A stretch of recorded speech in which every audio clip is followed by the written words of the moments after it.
What's up, guys? Ice Rice. Don't have my buddy here, not able to come this evening, but just wanted to talk about UFC 217, Bisping versus GSP.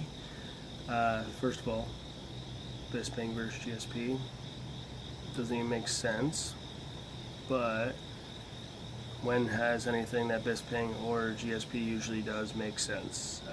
GSP quit at the prime of his career to go take some time for himself and do some acting and so on and so forth. And Bisping has literally tried to fight the creme de la creme up until the fact when he got the belt.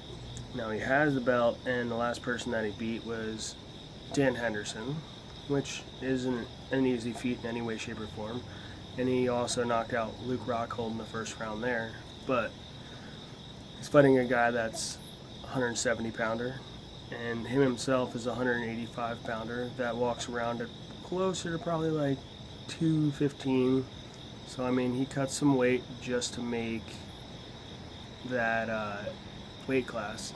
Where GSP probably, I think I once heard that GSP walked around at like 220, but from his stature and the way that I know how disciplined he is coming into this fight, I don't think he kept on that much weight.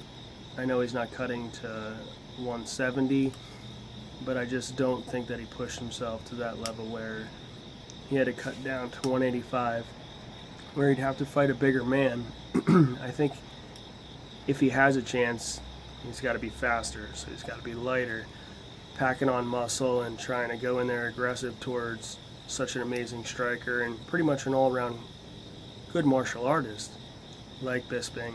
It's a bad idea. GSP, before he retired and before he, a lot of us believe, lost to Johnny Hendricks, he was the complete fighter. And even before that, you can even fight it to the fact where he lost to BJ Penn. He's gotten kind of slouchy where he used to just use his wrestling, and that was pretty much it. Which, that sucks, but that's not how this fight's going to turn out.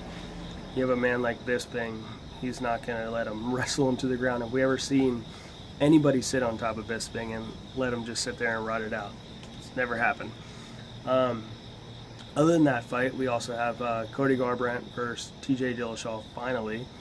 After all the hype coming into the TV show and the arguing and the bickering back and forth, we finally get to see if TJ is going to hold up to all that talk, that video that was out there, if it was real or not of him taking out TJ in just a sparring match.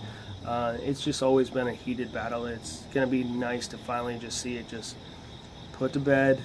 Like, the winner's the winner, unless it's, something stupid like a draw or an illegal knee or something stupid like that. But I don't see it coming out that way. I see Cody going all the way out there and picking apart, just like he did against Dominic Cruz, and TJ doing the same thing that he did against Rafael Assunção and then John Lineker. I think it's going to be a great fight, a barn burner. They're both going to be head hunting, and that's just because there's so much bad blood. And even if it turns into a fight where, you're stylistically doing it, you can't really go, anywhere else. Like, you have an amazing footwork with knockout power when it comes to Cody, amazing footwork and the ability to jab his way out and move quickly in TJ. It's going to be crazy. Then, on top of that, you have another one between Joanna and Rose. That's just going to be crazy. Rose has been super underrated for a long time. She's won 4 out of her fights, I believe, in the UFC. I think she's only lost against Carla Esperanza, or however you say her name, and that was when the belt was created from the TV show. Has been a tear after that. She just beat what's her name, Karate Hottie, Michelle Watterson, just beat her up, and I believe she choked her out in the second round, if I'm not mistaken. And then Joanna, just one of the purest, best martial artist for women around. The woman has been 8-0 in the UFC. She might have been 9-0 after beating Jessica Andrade, and then Jessica Andrade just beat Claudia Delia, who, I think the fight just before that was Joanna just fought her, and she gave Joanna a hard time, and obviously so did Jessica Andrade, but just incredible fights there. And then you have Stephen Thompson versus Jorge Masvidal. If you want to talk about a pure karate fighter who made an amazing move over to martial arts, you can't ask for anything better than Stephen Thompson. Good looking guy, smart, knows everything. When you ask him about MMA, it's like asking a quarterback how he reads defenses. He knows what he's talking about. He's what they call football smart for football, except for he's martial arts smart. He really knows his opponents, and he's coming in on a hard dude, man. Jorge Masvidal, he's no joke. A lot of people took him light because Cowboy, when he beat Cowboy, Cowboy was on a tear. Cowboy was coming off of a win, and honestly, I think he took him lightly. It sucks to say that because I'm such a Cowboy fan, but he is no sleeper, man. He can't sleep on this guy anymore. Everybody's got to know who he is. He just lost to Maia, but did he really lose to Maia? Maia just hugs you and holds you, and if he doesn't get a submission, he doesn't do anything. So I would consider that a draw in my eyes. It doesn't take anything away from him, doesn't give him anything, obviously, but it doesn't take anything away from him. So you have Bisping, GSP, Cody, TJ, Joanna, Rose, Steven, Jorge. If that's not a good enough reason to buy this fight, then you obviously don't like MMA, or you don't even care.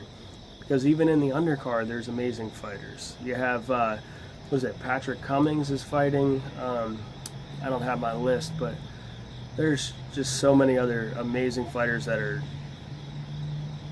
fighting on this card. It's incredible. I wish it was free on TV, but unfortunately it's not. So UFC 217, Bisping versus GSP. I think Bisping beats him. How about third round? He's going to outbox him.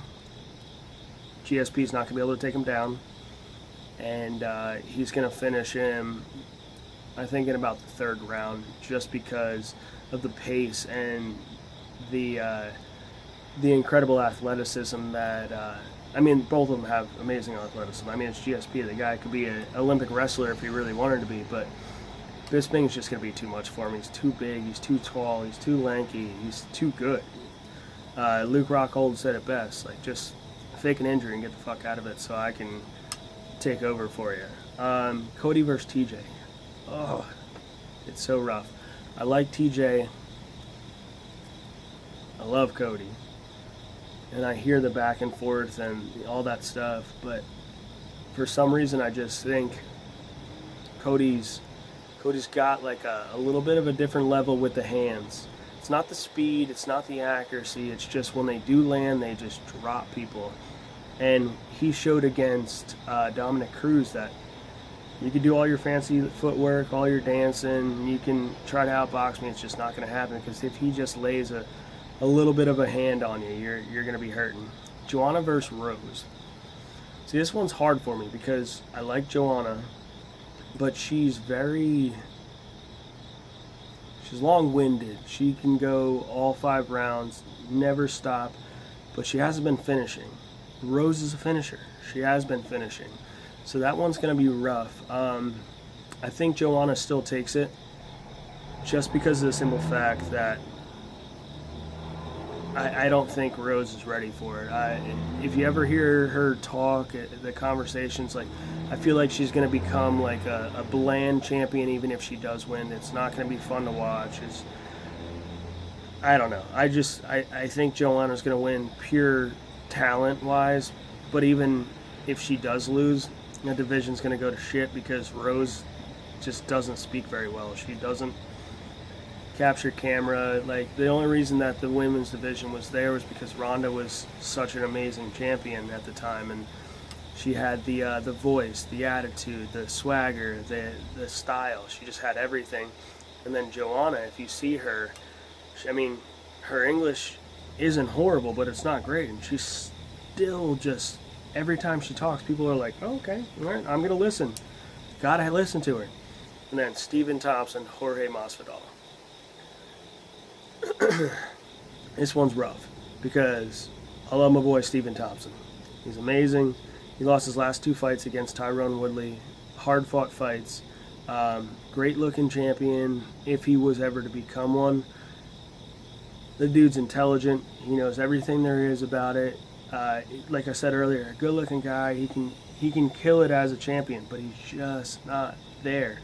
I don't know if it's because he's not ready. I don't know if it's just because Tyrone Woodley was just too good, and I honestly don't even believe that, but he just, for some reason, couldn't get over that hump, and I think that's something that he needs to work on. I think he needs to branch out a little bit from his dad and the other camps that he goes to. I think he needs to see what's out there. I think he needs someone to challenge him more. I think he needs to get his wrestling better. I think he needs to duck his chin better when he's moving in and out, because he's so good at everything else. Like, the only thing you need to do after that is protect your chin, and you're coming in against Jorge Masvidal, who is a knockout artist.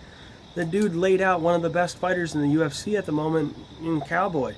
Kept on clipping him, kept on clipping him, kept on clipping him. Like, just no answers for it.